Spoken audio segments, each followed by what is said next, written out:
오늘은 196페이지 행정입법론부터 한번 살펴보도록 하겠습니다.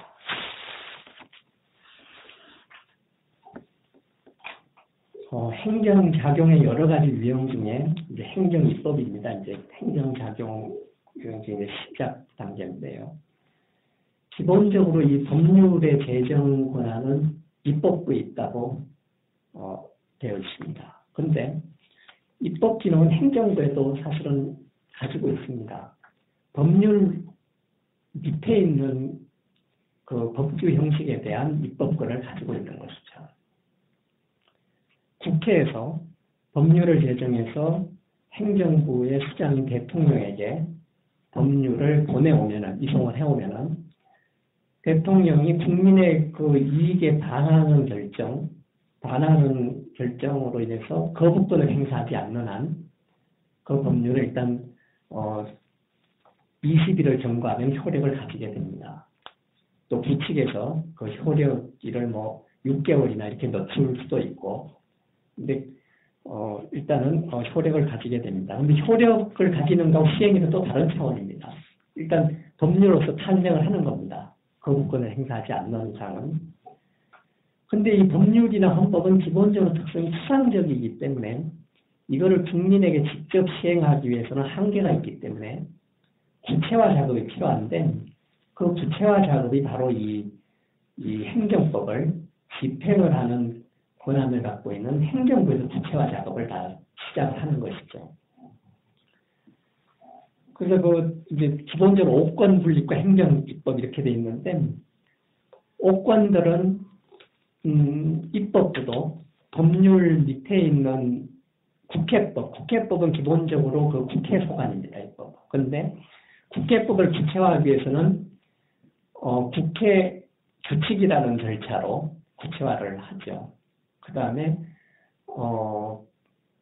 법원 조직법. 이거는 사법부의 법입니다. 소관. 근데 법원 조직법을 구체화하게 되면은, 대법원 규칙으로 구체화합니다. 그 다음 중앙선거관리위원회. 법이 있는데, 그걸 구체화하려면 중앙선거관리위원회 규칙으로. 그런 방식으로 헌법재판소도 헌법재판소법을 소관하고 있는데, 그걸 구체화하기는 헌법재판소 규칙으로 이제 구체화를 하는 것이죠. 그래서 기본적으로 이 오권들은 소관 행정을 추진하는 데 있어서 기본적인 이 구체화의 권한을 갖고 있습니다. 그게 이제 행정입법권이라고 볼 수가 있죠. 당연히 행정부도 법률을 구체화하기 위해서 행정부의 수장은 대통령이기 때문에, 그리고 또 국무총리도 있고 각 부도 있습니다. 그래서 행정부에서는 구체화 수단을 좀 많이 갖고 있습니다. 대통령령, 그 다음에 총리령, 또 내려가서 부령이라는 수단, 이 세 개를 가지고 있는 것이 행정부에서는. 그리고 행정규칙이라는 최하위의 구체화 수단을 또 가지게 됩니다. 훈령고시시침이라는 행정규칙. 물론 다른 그 사건, 입법부나 사법부, 헌법재판소, 선거관리위원회도 행정규칙 제정권이 있습니다. 마찬가지로 거기에도 행정은 필요하기 때문에 그렇게 이제 구체화가 되고, 근데 이제 기본적으로 우리가 구체화를 시킨 법규의 유형 중에서 공무원과 국민을 구속한다 그러면 기본적으로 우리는 당연히 그 공무원도 다 구속합니다. 이 국민을 구속한다는. 국민은 대한민국에 존재하는 국적을 가진 사람 다 국민이니까, 신분이 공무원이든 아니든. 국민을 구속할 수 있는 법은 우리가 법규다 이렇게 얘기합니다. 법규 명령. 국민을 구속할 수 있는 명령이다. 그러니까 당연히 법률은 빼고 얘기하는 거. 법률은 당연히 국민을 구속하는 거기 때문에, 그래서 대통령령, 총리령, 부령까지가 헌법에서 정하고 있는 국민을 구속할 수 있는 법규다 이렇게 이야기를 합니다. 근데 행정규칙은 경계선에 있는 거죠. 법규로부터 명시적인 위임을 받았을 경우에는 그 명시적인 위임이라는 그 수단을 통해서 국민을 구속하게 됩니다. 행정규칙도. 근데 명시적인 위임, 그냥 개괄적, 추상적인 위임을 받은 행정규칙은 국민을 구속할 수 없습니다.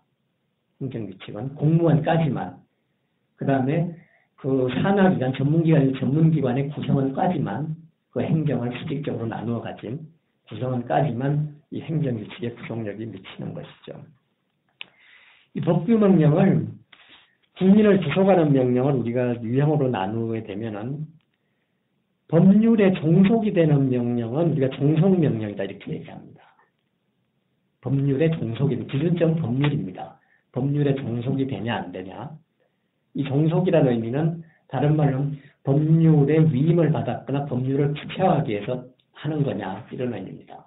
그 다음에 독립명령. 독립명령은 법률의 위임이 없이 제정이 가능하다는 의미입니다. 그래서 이 독립이라는 말은 그렇지만은 국민을 구속하는 의미에서 이 법규명령 편에서 구분을 우리가 하는 겁니다. 그리고 동성명령에는 위임을 구체적으로 받은 것은 위임명령이라고 하고 위임을 안 받았지만은 절차나 기준을 추가적으로 특히 절차를 추가로 정할 사항이 있으면은 이거는 집행명령이다 이렇게 얘기합니다. 그런데 위임명령과 집행명령이 실무에서는 구별이 안 됩니다. 그냥 법 조문 안에 혼재되어 있죠. 예를 들면 대통령령 속에 위임명령과 법률로부터 위임받은 명령과 그 다음 절차를 다루는 집행명령이 다 혼재되어 있습니다. 이 해석을 통해서 이거는 위임받은 사항이고는 위임받지 않았지만은 절차를 정한 집행명령이다 이렇게 우리가 구분을 할 수가 있습니다. 그리고 독립명령은 법률의 위임을 일단 받지 않은 것이죠. 한번 사례를 보시겠습니다. 199페이지에 있습니다.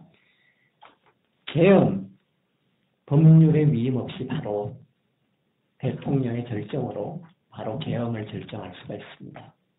특히 비상계엄은 헌법에서 정한 국민의 권리와 의무 조항도 헌법에서 정한 국가 조직의 권한도 정지시킬 수 있는 사실은 이 계엄이 비상계엄은 헌법보다 더 상위에 있는 이 최고의 사실은 법규입니다. 이게 비상계엄은 국민을 당연히 구속하죠. 그 다음에 이제 kim금명령이나 재정경제명령. 김영삼 정부 때 금융실명제에 관한 kim금명령 발동했습니다. 지하에 있는 자금을 색출하기 위해서 수면 위로 끌어올리기 위해서 정상적인 법률 제정 절차를 거치게 되면은 그 법률을 제정하는 과정에서 이 지하에 있는 자금이 다 사라져버리기 때문에 입법 목적 달성이 불가능합니다. 그래서 이 kim금명령이라는 것이 필요한 것이죠. 단 하룻밤 사이 결정으로 바로 이 법률과 효력을 동일하게 할 수 있는 이 kim금명령을 발동할 필요성이 있는 겁니다. 근데 이 kim금명령은 특성이 법률하고 효력이 같습니다. 명령이라고 이름이 붙여져 있지만은 그다음 재정경제명령도 마찬가지로 법률하고 효력이 같습니다. 그래서 법률의 조항도 이 개정이나 폐지가 가능합니다. 법률로 법률을 개정 폐지하는 게 가능합니다. 당연히 헌법이 법률을 가능하겠지만 굳이 헌법에서 법률의 개정 폐지를 논하는 건 격이 안 맞기 때문에 언급을 안 합니다. 헌법에서는. 대개 법률이 개정이 되면서 다른 쓸모없는 법률을 폐지시키거나 이렇게 하죠. 그다음 법률로 당연히 그 아래에 있는 시행령이나 이런 것들을 폐지하는 게 가능한데 법률에서 시행령, 시행규칙에 대한 폐지를 논할 이유가 없습니다. 왜 그러냐 하면은 법률하고 시행령, 시행규칙, 법률하고 운명을 같이 하는 이 한 세트이기 때문에 법률에서 우리가 개정 폐지를 논할 때는 폐지를 할 필요가 있는 법률 자체를 폐지하게 되면 그 세트가 한꺼번에 다 폐지가 되는 효과가 있는 것이죠. 그래서 법률에서 다른 타법을 폐지하게 되면은 당연히 운명을 같이 하는 시행령, 시행규칙, 심지어는 그 위임은 행정규칙까지 통째로 다 한꺼번에 폐지가 되는 효과가 발생이 되는 겁니다.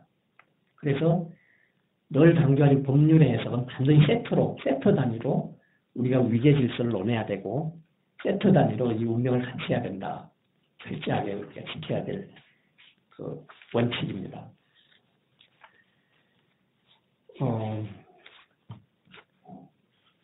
행정권의 법규명령 이렇게 되어 있습니다. 이 행정권에서 일어난 법규명령은 그 상시와 비상시로 다시 나눌 수가 있는 것이죠. 또 구분한다면 상시명령은 대통령령, 총리령,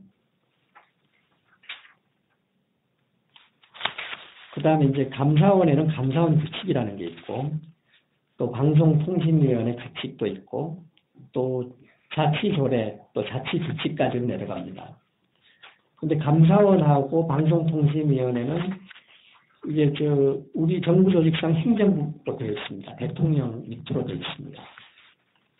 그래서 이 행정권의 법규명령으로 분류를 할 수밖에 없는 상황이고,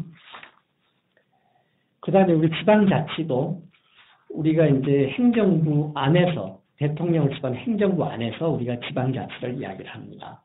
지방자치를 이야기할 때. 그래서 우리 지방자치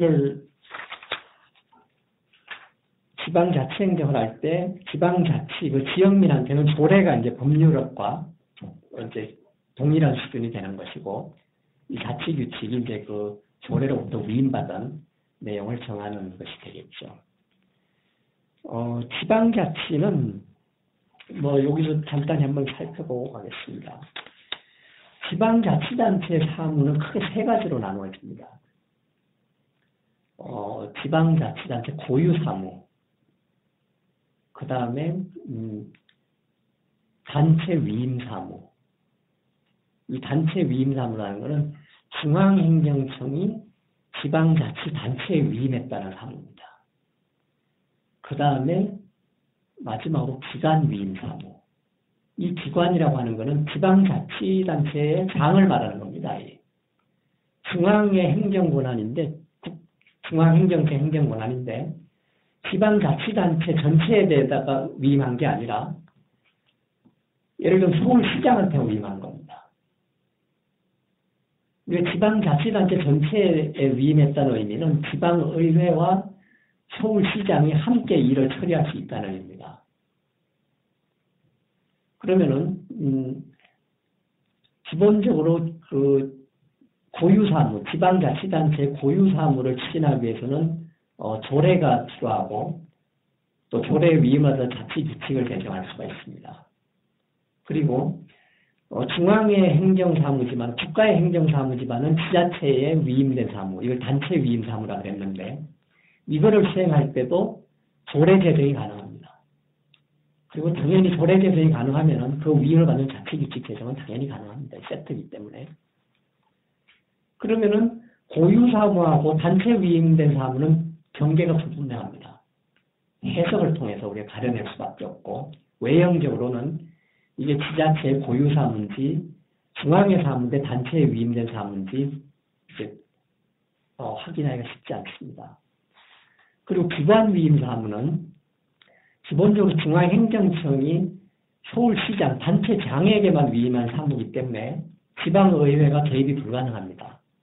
그럼 지방의회가 개입이 돼야 기본적으로 조례 제정이 가능한데, 국회에서 우리가 법을 제정하듯이 지방의회만 조례 제정권이 있기 때문에, 지방의회가 개입을 할 수 없는 게 기관위임 사무입니다. 그러면은 조례 제정이 불가능하죠. 그러면은 자치규칙밖에 제정할 수 없습니다. 기본적으로는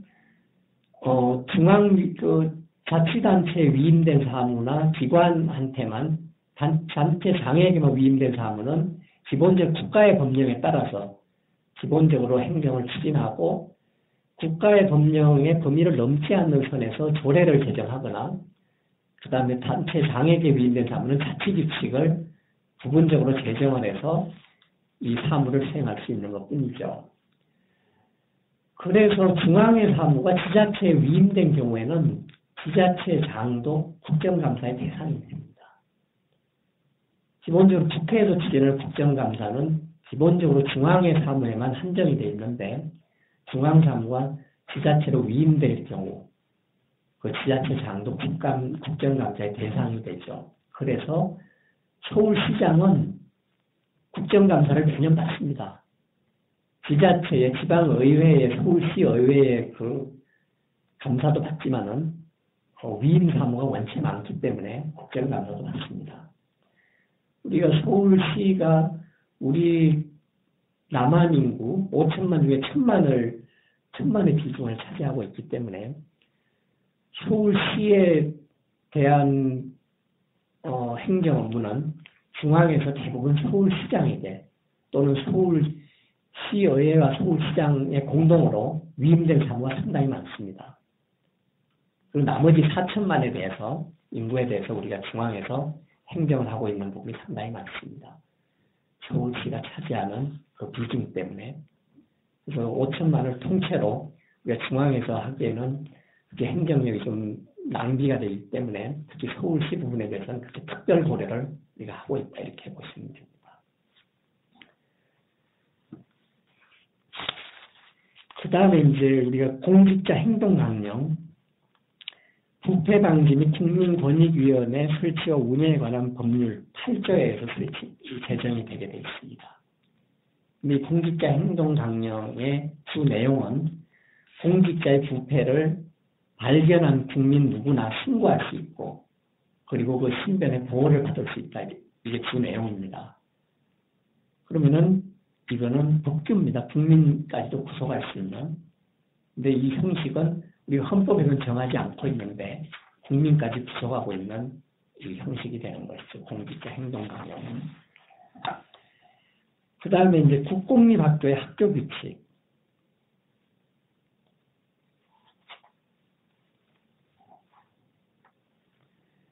국공립학교는 기본적으로 우리가 그 행정부의 조직으로 다룹니다. 공립학교와 공립학교는 근데 요즘 그 국립학교들이 그 독립법인화되고 있는 추세죠. 국립서울대학교가 독립법인화돼서 그 법인 재단법인 서울대학교 이렇게 바뀌었죠 이미. 그리고 이제 또 서울시립대학교 이거는 이제 공립 우리가 그 자치단체 설립한 것도 우리가 공립이라는 이런 표현을 씁니다. 그 중앙에서 설립한 거는 공립이다 이렇게 이야기를 하고 서울시립대학교 이 공립학교입니다. 공립학교. 서울시의 행정기구의 하나로 우리가 편성이 되어 있습니다. 시립대학교. 그 다음 전북대학교 이 전국적으로 그 다음 국립경북대학교 되게 많습니다.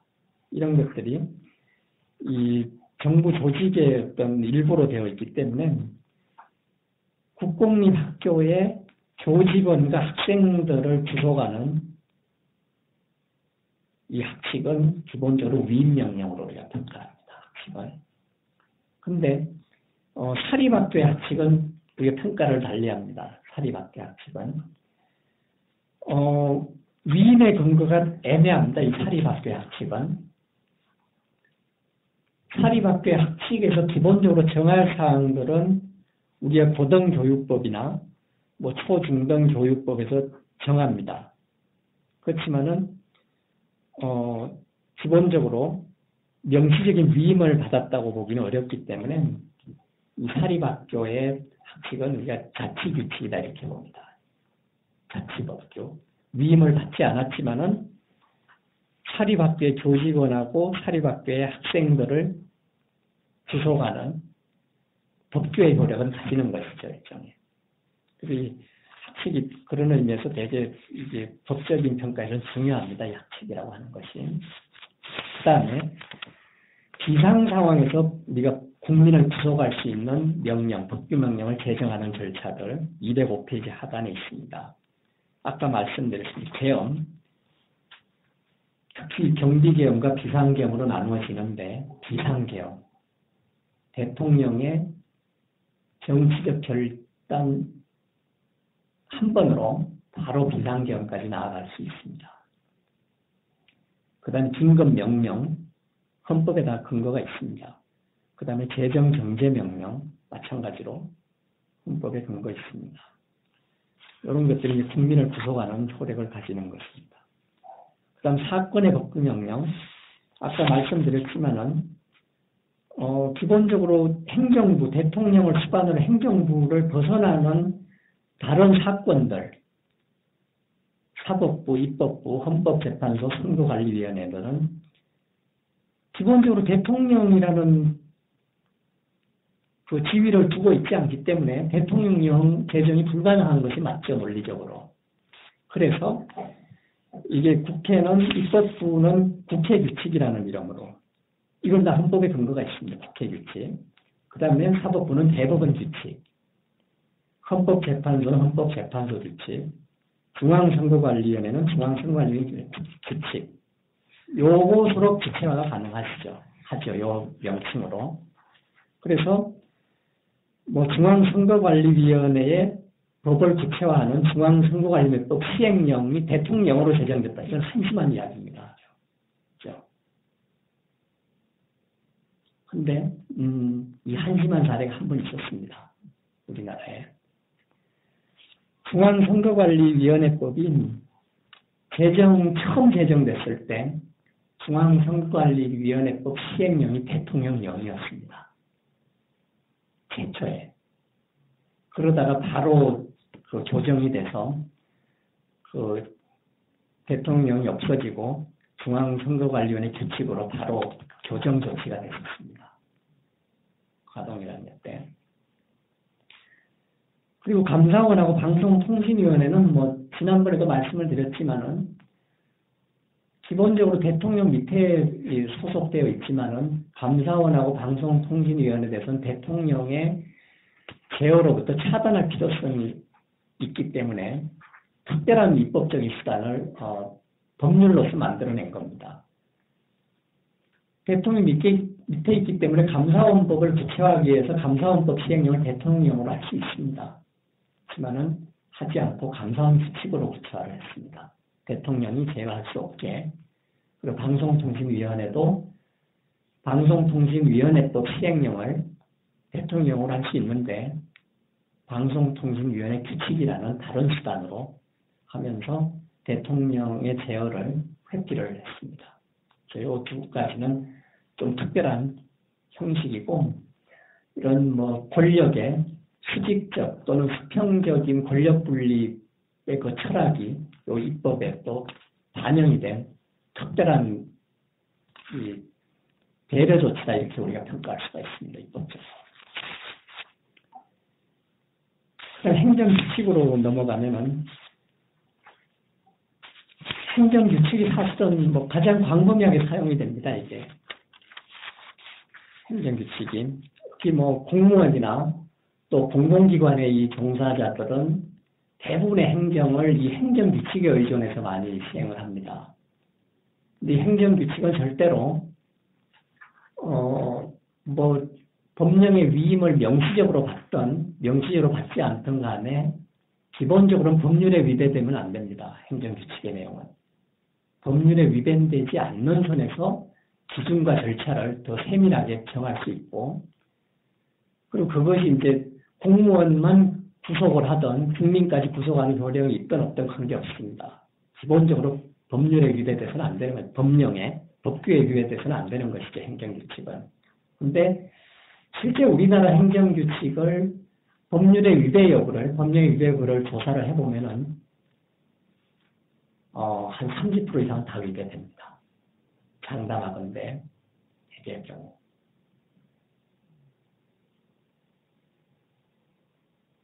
정확하게 비교해서 조문별로 그 위배 여부를 우리가 평가해 보면은 존재하고 있는 행정규칙 중에 상당한 부분이 법률의 위배가 된다. 극단적으로 우리가 평가할 수가 있습니다. 그리고 국민에 대한 구속력이 있는 행정규칙이든 없는 행정규칙이든 기본적으로 상위 법령에 위배되면 효력이 없습니다. 국민에 대해서는. 그런데 국민이 문제 제기를 하기 전까지는 위배 여부를 논하게 되질 않죠, 우리가. 그래서 국민은 그 위배되는 사실을 모르는 채 그대로 감수하는 경우가 되게 많습니다, 실무적으로. 그런데 우리가 행정심판의 행정소송으로 봤을 때 행정규칙의 법률의 위배 여부, 법령의 위배 여부를 우리가 판단하게 되고 그 범위를 초과한 경우에 대해서는 행정규칙 그 자체를 무효로 선언하면서 국민에 대해서는 법규까지만 적용을 해서 피해구제를 다 해줍니다. 행정소송으로 가게 되면. 근데 사실상의 구속력은 막강합니다. 이 행정규칙이. 여기에 대해서 행정규칙 그 자체의 법령 위배 여부에 대해서 문제 제기를 할 그런 배짱을 갖고 있는 국민은 많지 않습니다. 공무원에 대해서 특히. 그렇기 때문에 대부분 기본적으로 엄청난 막강한 힘을 갖고 있는 이 행정성에 대해서 이런 것들을 대부분 감수하게 되죠, 국민들이. 최근에 한 가지 사례를 우연한 게 발견했었는데 반드시 교정이 필요한 사례가 하나 있습니다.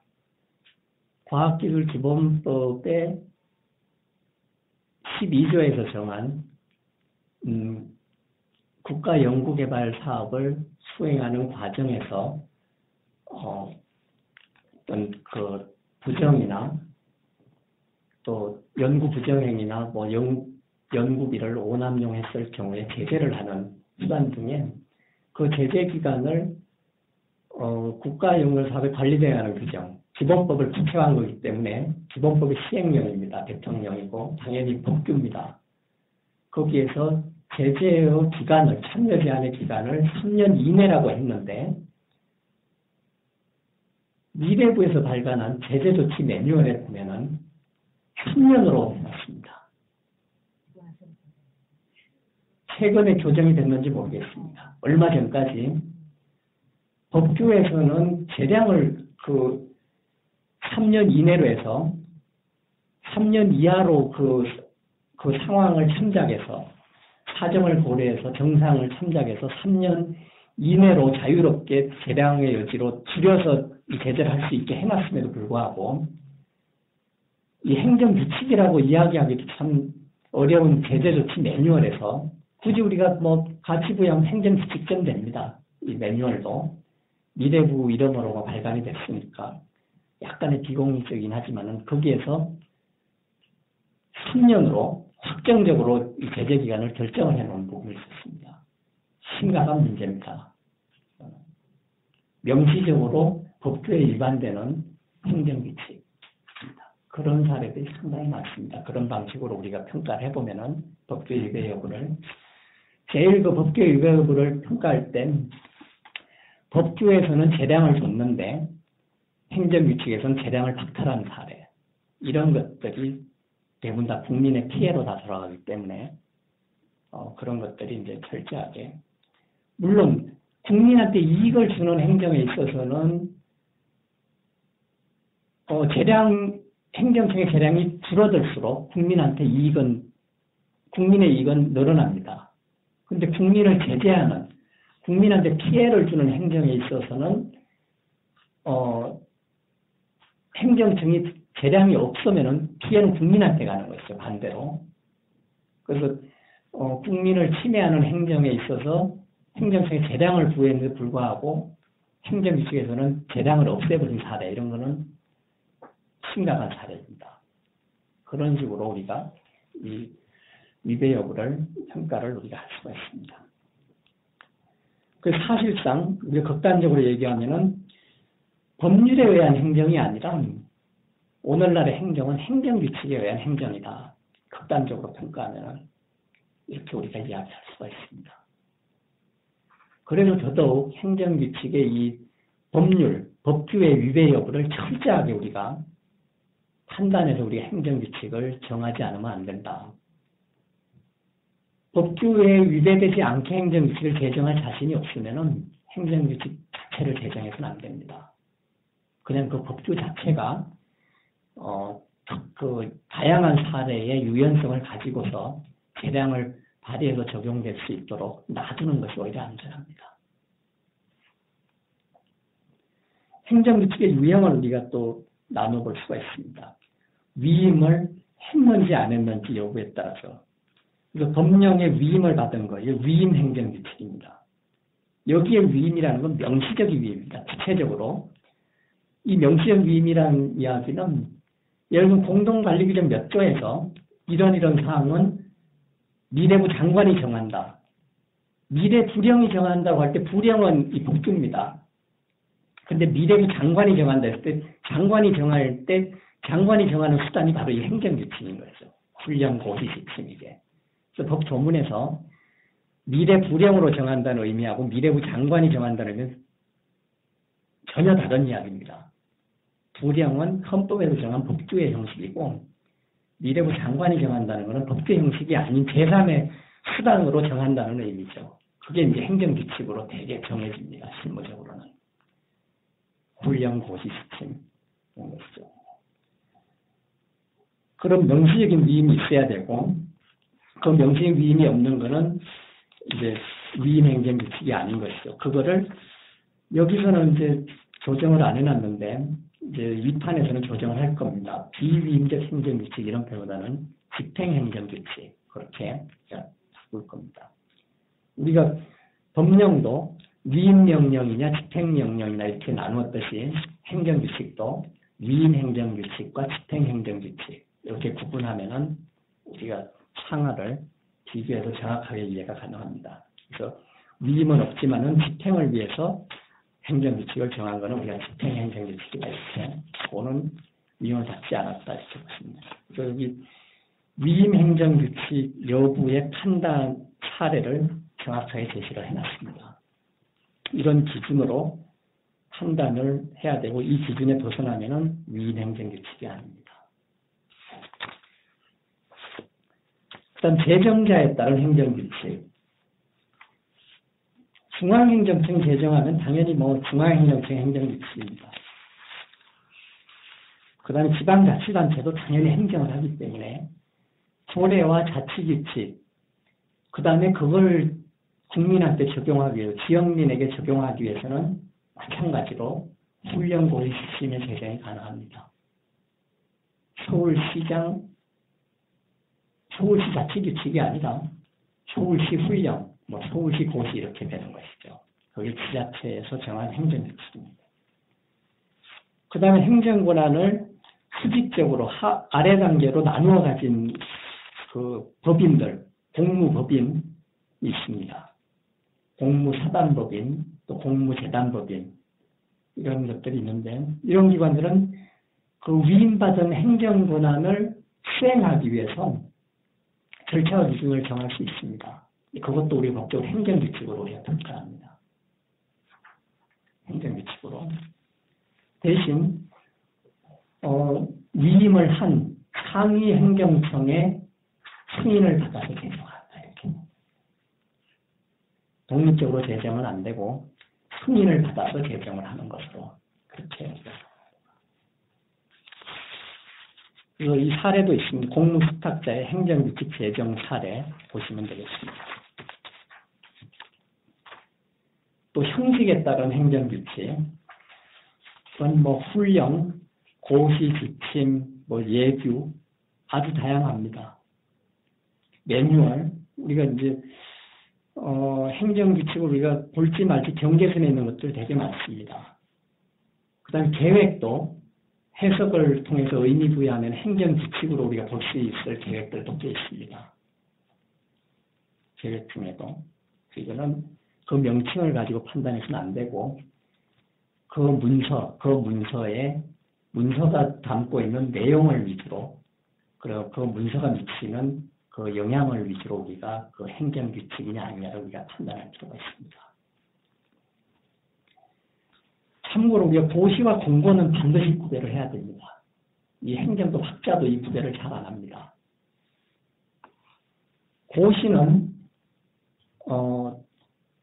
행정규칙의 형식입니다. 이거는 훈령, 고시, 지침. 특히 고시는 대개의 경우 법령의 명시적인 위임을 받아서 고시가 일어납니다. 특히 고시는. 근데 공고는 우리가 문서를 송달하는 방법일 뿐입니다. 이 공고라고 하는 것은. 주소가 확정되어 있는 사람한테는 우리가 우편이나 이메일이나 그 다음에 교부 현장에 가서 직접 그 사람의 손에 쥐어주는 방식으로 문서를 송달하지만은 주소 불확정인에 대해서는 공고의 방식을 쓸 수밖에 없습니다. 관보나 그다음에 행정청 앞에 있는 게시판에다가 주소를 알 수 없는 이름을 알지만은 주소를 알 수 없는 국민한테 이 공고문에 게시를 함으로써 이 문서를 전달하는 의미를 가집니다. 이 공고는 절대 행정규칙의 유형이 아닙니다. 간혹 행정규칙의 내용을 담고 있으면서 공고의 이름을 쓰는 우스운 사례도 있습니다. 공고라고 해놓고 그 내용은 고시에 해당하는 내용이고 그런 내용들이 간혹 있습니다. 부채에서 나오는 행정규칙 중에 철저하게 우리 구별할 필요가 있습니다. 일단 내용에 따른 행정규칙, 이 행정규칙만 딱 보고서 마치도록 하겠습니다. 내용에 따른 행정규칙, 그 내용이 뭘 담고 있냐? 조직행정규칙, 환경부 자체의 위임 정결 규정 이런 거는 조직을 다루는 행정규칙으로 볼 수 있습니다. 213페이지입니다. 조직을 내용으로 하는. 그 다음에 공물은 다른 말로 표현하면 행정재산입니다. 이게 공익을 위해서 사용되는 이 물건들인데 이 공물을 관리하기 위한 행정규칙들이 있습니다. 근데 공물은 다시 행정청이 전용으로 사용하는 걸 우리가 공용물이다 이렇게 얘기합니다. 행정청과 국민이 함께 사용하는 건 공공용물이다. 정부 청사 이건 공용물입니다. 기본적으로. 물론 그 정부 청사에 일이 있는 국민은 출입은 하지만은 기본적으로는 비중을 우리가 봤을 때 대개 주로 사용하는 사람들이 공무원이기 때문에 공용물로 이렇게 보는 것이죠. 근데 국립중앙도서관 이런 거는 내개 공무원 플러스 국민들이 그 도서관에 가서 도서 정보를 이용하지 않습니까? 그건 국민과 공무원이 함께 사용한다. 근데 비중은 국민 비중이 더 높죠. 이런 거는 공공용물이다 이렇게 이야기를 합니다. 이런 것들을 이런 그 공물들을 관리하는 규칙들이 있습니다. 그 다음에 법령의 내용이 좀 모호해서 국민을 구속하는 법규의 내용이 모호해서 그거를 해석하기 위한 행정규칙. 국민한테 적용을 하려고 보니까 법규의 내용만 가지고는 부족하니까 그 몇 개의 조항들을 해설을 해서 훈령이다, 고시다 이렇게 하는 경우가 있습니다. 이 법령 해석 규칙. 그 다음에 우리가 그 기본적으로 요건을 판단을 하고 그 요건이 만족할 경우에 국민한테 그 효과를 발급할지 말지를 우리가 결정을 하는 재량을 갖고 있거나 재량이 없는 경우가 있습니다. 행령은. 근데 요건 판단은 이건 재량의 여부를 논하는 부분이 아닙니다. 기본적으로 법에 의해서 법률에 의한 요건이 만족되는 여부를 결정하고 판단하고 그리고 나서 국민한테 공익 차원에서 이 처분을 할지 말지를 결정할 권한이 있을 경우, 할지 말지를 판단할 권한이 있을 경우, 결정할 권한이 있을 경우에는 그걸 재량 처분이라고 이야기하는 것이고 그 권한이 없이 요건이 만족되면 기계적으로 처분을 해야 되는 것은 우리가 구속 처분이다 이렇게 얘기합니다. 재량권, 근데 요건하고 요건 판단의 문제와 효과 결정 문제는 분리해야 된다는 말씀을 이미 지난 시간에 강조해서 말씀을 드렸습니다. 근데 요건 판단을 위한 행정규칙들이 무수히 많습니다. 비중으로 보면은 국내에 존재하는 이 법령을 구체화하는 행정규칙 중에 한 50% 이상은 다 요건 판단 행정규칙입니다. 요건에 적합한지 아닌지를 판단하기 위한 행정규칙이다. 왜 그러냐? 기계적인 판단이 쉬운 판단, 그다음 정량적인 판단 이런 것들은 쉽게 이제 판단이 가능하지만은 특히 연구개발 과제 수행자를 결정하는 문제, 연구 책임자의 연구 영역이나 또 연구 계획서의 우수성 이런 거는 굉장히 정성적인 문제고 전문 기술적인 판단이 요구되는 부분이기 때문에 그러면서 이거는 어려운 판단의 문제입니다.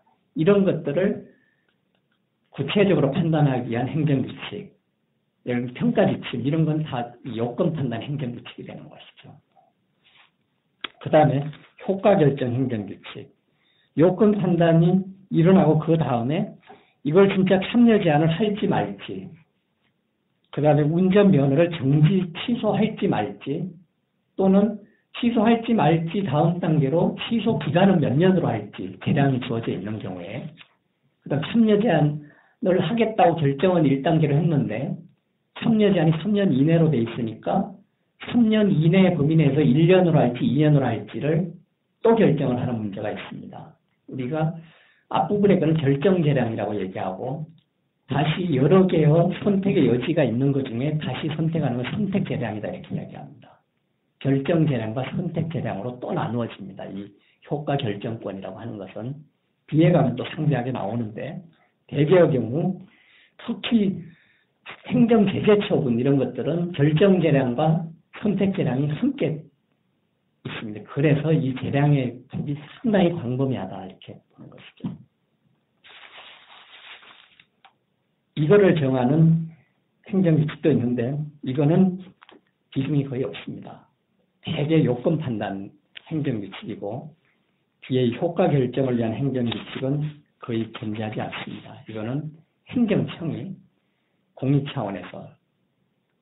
근데 요즘은 이 행정규칙은, 이 효과결정 행정규칙은 존재하지 않지만은 결정과 선택 재량을 행사하기 위한 그 심의위원회 이런 것들은 굉장히 많이 열리는 추세입니다. 중앙행정청이 직접 결정과 선택 재량권을 행사하는 것이 좀 부담이 가니까 선택과 결정 재량권도 전문가를 초빙한 위원회를 통해서 결정을 많이 하죠. 물론 앞부분에 요건 판단 이 권한 행사는 당연히 전문가를 동원해서 하는 게 일반적인 추세였지만은 평가위원들 다 이 요건 판단에 가담하고 있는, 요건 판단권을 행사하고 있는 이 사람들이죠. 이 평가위원들. 그 다음 법령을 구체화하고 있는 행정규칙. 또 법률이 공백이 있을 때, 공백이 있더라도 국민한테 어떤 혜택을 줘야 되는 행정을 해야 될 필요는 있습니다. 근데 법률은 없습니다. 그런데 우리가 기본적으로 행정은 법률의 근거가 있어야지 할 수 있다고 했지만은 국민의 이익을 신장하는 행정은 예외적으로 법률의 근거가 없어도 가능하다 이렇게 봅니다. 국민한테 이익을 주는 거기 때문에 그럴 경우에 우리가 법률을 대체할 수 있는 행정규칙은 긴급하게 마련할 필요가 있게 되는 것이죠. 예를 들면 뭐 전시 상황에서 전쟁이 일어났는데 우리가 법률의 근거가 있냐 없냐를 따질 국민은 없을 겁니다. 법률이 없다고 해서 국민을 전쟁 지역으로부터 대피시키지 않으면 오히려 권익을, 국민의 권익을 침해하는 거기 때문에 그럴 경우에는 예외적인 상황에 때는 법률의 근거가 없더라도 국민한테 행정 권한을 발동해야 될 필요성이 있습니다.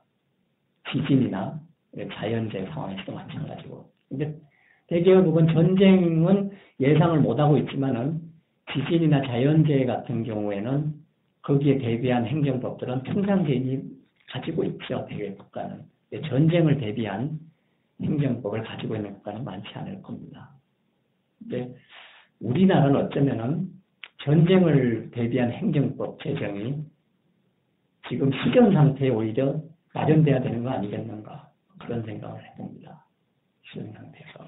이럴 때 마련해놓지 않으면은 전쟁 상황에서 엄청난 곤란, 무정부 상태가 되는 거죠. 한마디로 전쟁 상태는. 근데 전쟁을 규율하는 법률 자체가 없게 되면 무정부 상태는 더 심해질 것이고 전쟁 상태에서 누가 과연 국민을 보호하고 통제할 것인지 이런 우선순위를 결정하는 문제, 그 다음에 대통령이 이 청와대를 떠나가지고 대전으로 옮겨갔을 때 대통령 지위를 우리가 인정할 거냐 말 거냐.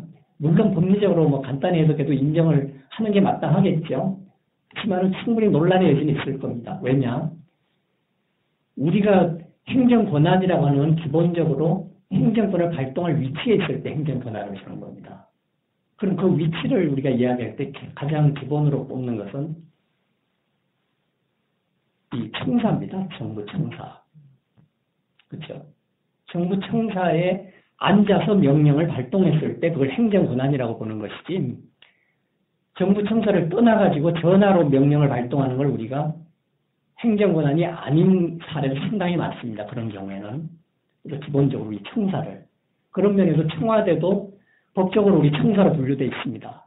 청와대 그 행정을 수행하기 위한 정부 청사의 하나입니다. 청와대도 분리되어 있지만은 법적으로. 그럴 경우에 청사가 다 파괴되고 시골 초가집에 대통령이 앉아있을 때 그 대통령의 이 명령을 행정권으로 우리가 볼지 말지에 대한 것은 충분히 논란의 여지가 생길 수도 있다. 극단적인 사례를 든 거지만은, 그래서 우리가 전쟁을 위한 행정법, 전쟁 행정법도 우리가 필요하다 이렇게 봅니다. 그것이 국민을 보호하는 방법이 될 수 있다면 그런 것이고, 그다음 행정규칙의 대외적 구속력, 아까 말씀드렸습니다. 위임을 받은 경우에는 명시적인 위임이라는 그 중간 교량 때문에 위임 행정규칙은 국민을 구속한다. 법률하고 운명을 같이 한다. 이렇게 보는 겁니다. 그런데 명시적인 위임이라는 그 교량이 없는 경우에는 국민으로 확장시킬 수 없다. 이렇게 봅니다. 그 다음에 이제 당연히 또 극단적인 사례로 법령 위임적 행정규칙이 다시 하위 기관으로 또 위임의 근거를 가지고 재위임됐을 때, 그러면 이 교량이라는 장치가 끊어지지 않고 유지가 되고 있는 겁니다. 마찬가지로 국민을 구속합니다.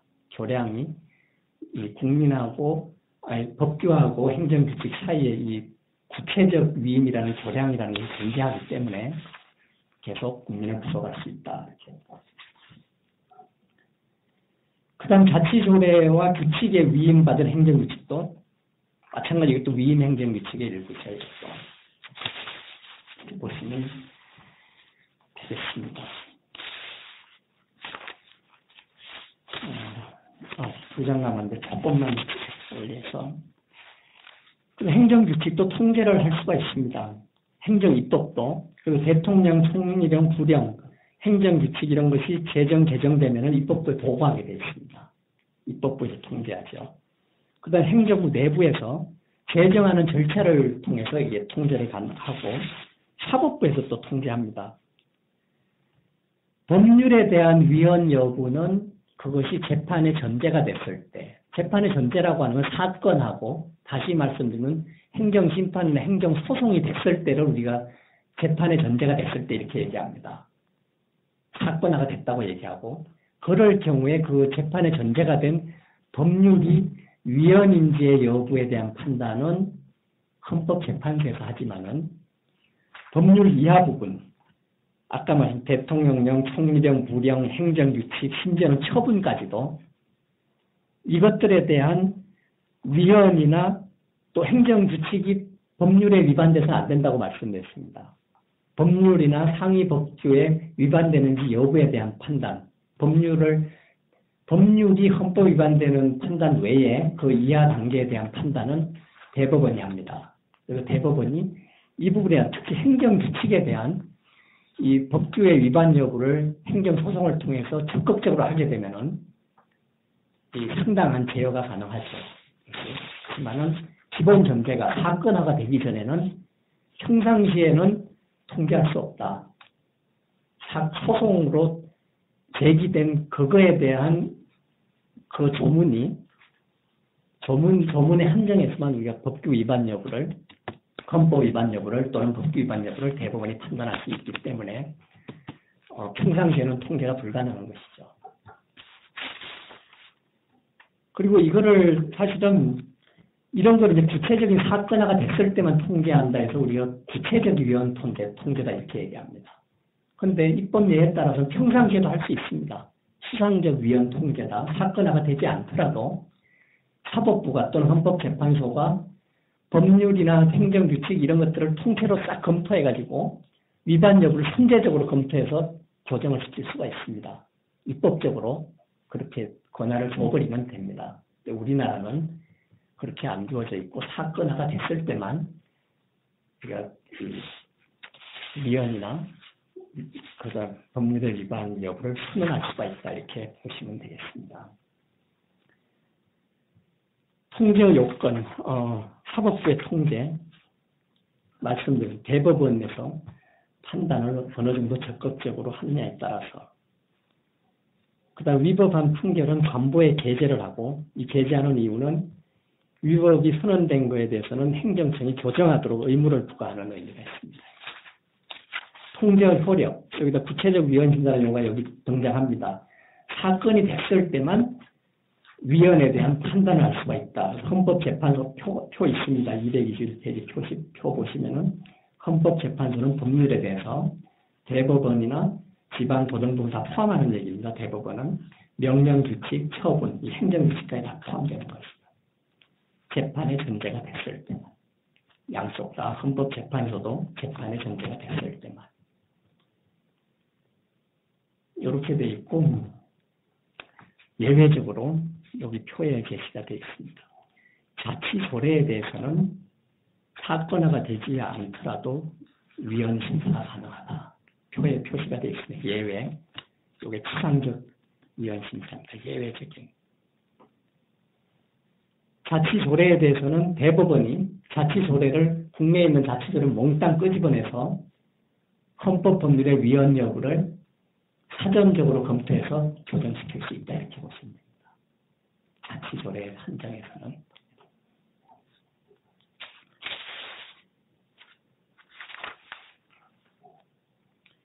행정입법을 하지 않는 경우, 입법을 해야 되는데 지나치게 그 시간을 초과한 경우, 이런 걸 입법의 부작이라고 얘기합니다. 부작이.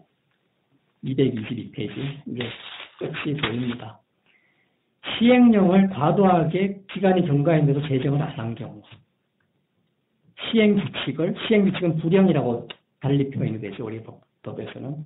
시행규칙을 시간이 경과했는데도 제정을 안 하는 경우. 그 다음에 명시적 위임을 부여한 행정규칙을 오랫동안 제정을 안 하는 경우. 자치조례도 마찬가지고. 조례 위임적 행정규칙도 마찬가지고. 이런 거를 우리가 부작이라고 표현을 하면서 통제를 해야 될 필요성이 있는데 왜 그러냐. 법률에서 국민한테 권리를 부여하는 내용을 법률로 만들었는데 국회로부터 제정된 법률을 행정부가 이어받아서 시행을 안 하고 그냥 깔고 있는 겁니다. 이게 한마디로. 이럴 경우에 이거에 대한 피해는 국민이 당하기 때문에 이 부작위에 대해서도 제어가 필요하다 법적으로. 그런 내용으로 여기에 들어가 있습니다. 그 다음에 이게 상당히 우리 그 대통령직 인수위원회가 설치가 되면서 최근 한 15년 전부터 법률의 공동소관 제도가 이 국내에서 등장을 하기 시작했습니다. 2개 이상의 부처가 함께 소관하는 법을 말하는데 입법적으로 엄청난 문제입니다. 이거는. 대통령직 인수위원회가 매 5년마다 설치가 되면서 정부 조직을 대통령 인수위원회 또는 그 인수위원회의 어떤 이익을 추구하는 사익을 추구하는 그 주변인들에 의해 가지고 정부 조직이 마구잡이로 개편되면서 입법적인 어떤 그 소관의 문제를 명백히 하기가 시간이 촉박해서 어려우니까 공동소관으로 해버립니다. 이거를 법을. 그런데 중앙행정청의 업무가 특히 그를 시행하기 위한 법률의 공동소관은 입법적으로나 시행을 하는 차원에서는 엄청난 문제를 야기합니다. 이거는. 철저하게 해서는 안 되는 일을 지금 하고 있다. 우리나라. 행정입법 부작위의 정과 경향을 말씀을 여기 드렸습니다. 대통령이 선출될 때마다 정부 조직 개편을 하는 한국의 형상은 우려할 만하다. 이런 말씀을 드리면서 오늘은 여기까지 하겠습니다.